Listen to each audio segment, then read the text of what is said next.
गोपियों के रूप में गोपी बनकर बाबा भोलेनाथ भी वहां पहुंचे। निवेदन सभी विराज जाएं। बाबा भोलेनाथ सब कुछ भूल कर पहुंचे। क्यों? क्योंकि जो अपना सर्वस्व अपनी मैं को भूलता है भगवान उसी को मिलता है। बाबा भोलेनाथ ने ये भक्ति की अद्भुत गाथा का दर्शन, अद्भुत चरित्र का दर्शन और अद्भुत ज्ञान का दर्शन हमें कराया है। वो कहते हैं, अरे मानव, जब तक तू अपनी मैं नहीं मारेगा तब तक कृष्ण नाम का अमृत, तब तक कृष्ण नाम का रस और उस कृष्ण के साथ महारास तू कभी नहीं कर सकता जब तक तेरी मैं नहीं मर जाएगी। जब तेरी मैं मर जाएगी तो तू कृष्ण के साथ रास करने को तैयार हो जाएगा और कृष्ण भी तेरे साथ रास करने को तैयार हो जाएगा। क्या बोलेंगे? अब जैसा कि मैंने कहा था कि गोपी गीत के प्रकरण में मैंने ज्यादा बोला है। जयतेदिकम जन्मना ब्रज आश्रयतीन्द्र सस्वदत रही तव कथामृतम तप्त जीवनम कवि विरीडितम कल्मसापहम श्रवण मंगलम श्रीमदाततम भुवि गृणन्ति ते भूर्दा जना। श्रवण मंगलम, भगवान की कथा मात्र श्रवण करने से जीव का मंगल होता है। जो जीव भगवान की कथा को मन कर्म वचन से श्रवण करते हैं उनके जीवन में कभी अमंगल नहीं आता। उनके जीवन में नित्य मंगल की वर्षा होती रहती है, हमेशा मंगल की वर्षा होती रहती है। जो जीव भगवान को मन कर्म वचन से बसता है और ध्यान से उनकी कथा सुनता है। श्री कृष्ण जब 6.5-7 साल के थे तब उन्होंने रास किया। उस उम्र में काम का तो मतलब ही नहीं बनता, और कोई मतलब जब काम का नहीं बनता, कामदेव को परास्त अवश्य किया और उस कामदेव को परास्त करने के बाद अपना बेटा बनाया जो द्वारका में आकर प्रद्युम्न नाम से जाना जाता है। 11.5 वर्ष 11 वर्ष 56 दिन के जब कृष्ण हुए तो ब्रज छोड़कर मथुरा गए। मथुरा कंस को मारने के लिए। लेकिन यहां पर एक और प्रेम का दर्शन होता है ब्रज की गोपियों का। कृष्ण को रोका नहीं। कृष्ण जब मथुरा चले गए तो कृष्ण से मिलने के लिए उन्हें वृंदावन से ज्यादा दूर नहीं है, बरसाने से मथुरा ज्यादा दूर नहीं है। 84 कोस के भीतर ही पूरा ब्रज बसा है। कृष्ण के जाने के बाद भी वो गोपियां कृष्ण से मिलने नहीं जाती। क्यों? वजह क्या है? परेशानी क्या है? एक गोपी कहती है इसका मतलब तुम्हारा प्रेम सच्चा नहीं है। एक संत कहता है तुम्हारा प्रेम सच्चा नहीं है इसीलिए तुम नहीं जाती हो। प्रेमी तो रुक नहीं सकता अपने प्रियतम के बिना, तो जाओ कृष्ण से मिलो। एक गोपी कहती है, अरे बाबा, हम ठहरी भीलनी, हम ठहरी ग्वार, हम ठहरी गमार, हमें कछु नहीं पतो, और वो है मथुरा को राजा। हम जावें तो कहूं वह मथुरा के राजा की हमारी वजह से लोग उपहास न करे, तो हम अपने कृष्ण को उपहास की वजह नहीं बनना चाहते। हम नहीं जाएंगे। क्यों? हमारी वजह से कोई कृष्ण को उपहास करे तो ये बिल्कुल भी हमें पसंद नहीं, बिल्कुल भी नहीं। हम तो चाहे कृष्ण जहां रहे बस प्रसन्न रहे, आनंद में रहे, मंगल में रहे। प्रेमी कभी अपने प्रियतम को दुख नहीं देता, प्रेमी अपने प्रियतम को हमेशा सुख देता है। हम उसके विरह में रो लेंगी, हम उसके विरह में तड़फ लेंगी, सह लेंगी, सब हर दर्द सह लेंगी, लेकिन कृष्ण को जाकर नहीं बताएंगी कि हम तेरे विरह में रोती हैं। क्यों? अगर तुम्हें बताएंगे तो हमारा कृष्ण भी दुखी हो जाएगा, हमारा प्रियतम भी दुखी हो जाएगा, और हमारा प्रियतम दुखी हो ये हमें बिल्कुल भी पसंद नहीं होगा। बोलो राधे राधे। जोर से बोलना पड़ेगा, और जोर से बोलना पड़ेगा। मथुरा जब कृष्ण गए, जब शासन किया मथुरा में, उग्रसेन जी के यहां मथुरा में उग्रसेन जी को राजा बनाया, फिर भी कृष्ण गोपियों को नहीं भूले, ब्रजवासियों को नहीं भूले, ब्रज को नहीं भूले। और जब ब्रज को नहीं भूले तो वहां रहकर भी, मथुरा में रहकर भी कृष्ण की याद बनी है। ब्रजवासियों को करते रहते हैं याद, मैया यशोदा को करते रहते हैं याद, बाबा नंद को करते रहते हैं याद। यह प्रसंग अपने आप में बहुत बड़ा है, उद्धव चरित्र। लेकिन उद्धव चरित्र में पूरा नहीं बताऊंगा आपको, अल्प में इतना कहूंगा, कंस को मारने के बाद जब ब्रजवासियों को भेज दिया तो मथुरा का शासन संभालने के लिए श्री कृष्ण वहां रहे।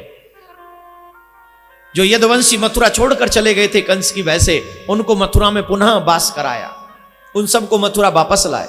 इस समय में, इस सब व्यवस्थाओं में समय लगा और कृष्ण लौट कर नहीं गए। लेकिन ऐसा नहीं है कि कृष्ण ब्रजवासियों को भूल गए। एक क्षण भी कृष्ण ब्रजवासियों को भूले नहीं। एक दिन उद्धव को भेजा, जाओ तुम ब्रज जाओ। उद्धव ने पूछा, हे कृष्ण आप बड़े उदास रहते हो, आप बड़े परेशान रहते हो, क्यों? बोले ब्रजवासी मुझे याद करते हैं तो इसलिए मैं भी उन्हें याद करता हूं। बोले कमाल करते हो महाराज, अजीब बात है, क्या ब्रह्म को भी किसी की याद आती है? तो वो ब्रह्म कहता है, हां, जो ब्रह्म को याद करता है उसे ब्रह्म को भी उसकी याद आती है जो ब्रह्म को याद करे। जो मुझे याद करे, मैं उसे याद किए बिना नहीं रह सकता, मैं उसे याद करता हूं।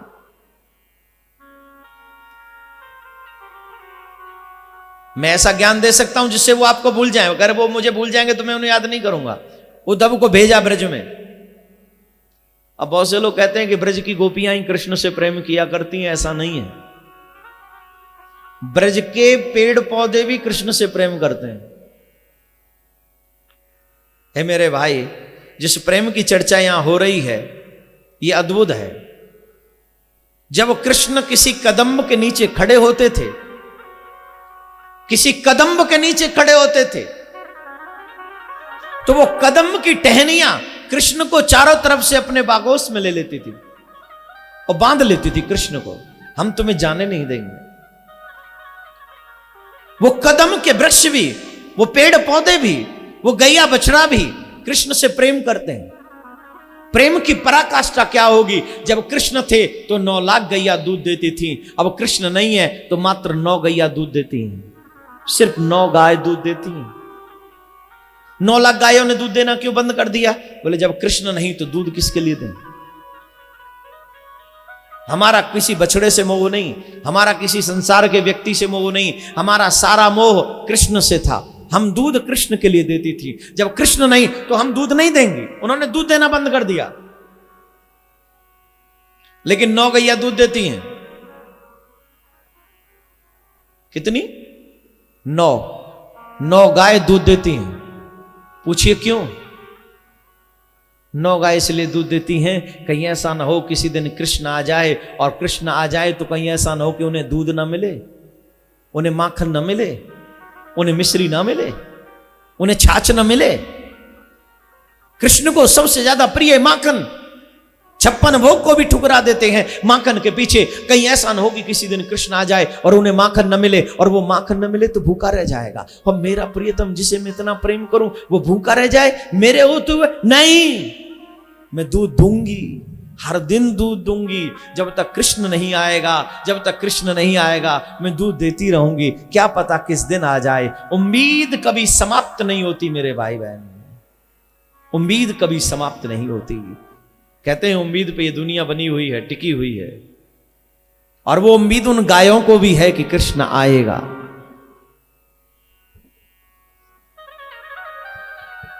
उद्धव आए, ब्रज में प्रवेश किया, मथुरा की सीमा समाप्त, वृंदावन की सीमा प्रारंभ, और जैसे ही वृंदावन की सीमा प्रारंभ, उद्धव को लगने लगा कि मैं कहीं नई जगह आ गया। ध्यान से सुनोगे तो समझ में आएगा। आज भी अगर आप वृंदावन जामें तो वृंदावन में अगर ईमानदारी से, सच्चे विश्वास से तुम उतरो और वृंदावन की भूमि को सर झुकाकर नंगे पांव अगर तुम वृंदावन में भ्रमण करो, तो आज भी वो वृंदावन की पावन भूमि तुम्हें कृष्ण प्रेम प्रदान करती है। आज भी तुम्हें महसूस होता है कि मैं दुनिया से अलग जो भूमि है उसमें आया हूं। ये मेरा अपना अनुभव है, मैं तो उसी वृंदावन में पला बड़ा हुआ हूं, और मैंने जब जब वृंदावन में कथा कही तब तब मेरी कथा कहने का स्टाइल बदल जाता।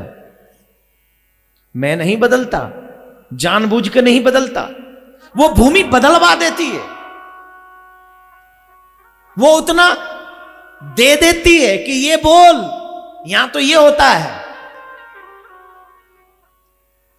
बहुत से लोग चले जाते हैं और आ जाते हैं, क्यों? उन्हें उतना अनुभव नहीं होता। इसलिए अनुभव नहीं होता कि वो जिसके लिए जाते हैं वो करके लौट आते हैं। वृंदावन जाने के लिए सिर्फ बांके बिहारी का दर्शन ही काफी नहीं है। अगर वृंदावन जाओ तो एक इच्छा भी होनी चाहिए कि इस वृंदावन की पावन भूमि में हमें भी चंद समय वास मिल जाए, हमें भी इस वृंदावन के पेड़ पौधों की, लता पताओं की तरह थोड़ा सा कृष्ण का प्रेम मिल जाए। अगर हमें थोड़ा भी प्रेम मिल जाएगा तो हमारा जीवन निहाल और हमारा बेड़ा पार हो जाएगा, हम धन्य धन्य हो जाएंगे। लेकिन कहां, दर्शन किया, लस्सी पी और निकल आए। गाड़ी बाहर खड़ी है, सारथी लेके बैठा है, दर्शन करेंगे और निकल जाएंगे। न तो गए उन गलियों में, न गए उस पावन रज पर, जमुना जी की बालू पर, न गए उस निधिवन में, उस रज को माथे से नहीं लगाया। बोले महाराज हम एक बार हो आए, एक बार हो आए, एक ही बार खाया बस। दिन में 5 बार खाता है कम वक्त, खाता है दिन में 5 बार, और निधिवन होया जीवन में 1 बार। ये भी कोई बात हुई? कहते हैं निधिवन में आज भी सच्चे भक्तों को बांसुरी की आवाज सुनाई पड़ती है।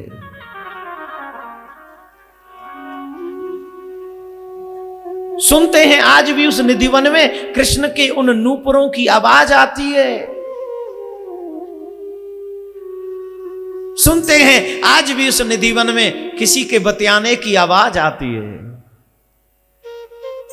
ये वो प्रत्यक्ष प्रमाण है, आज के समय में भी, वर्तमान में भी मौजूद है।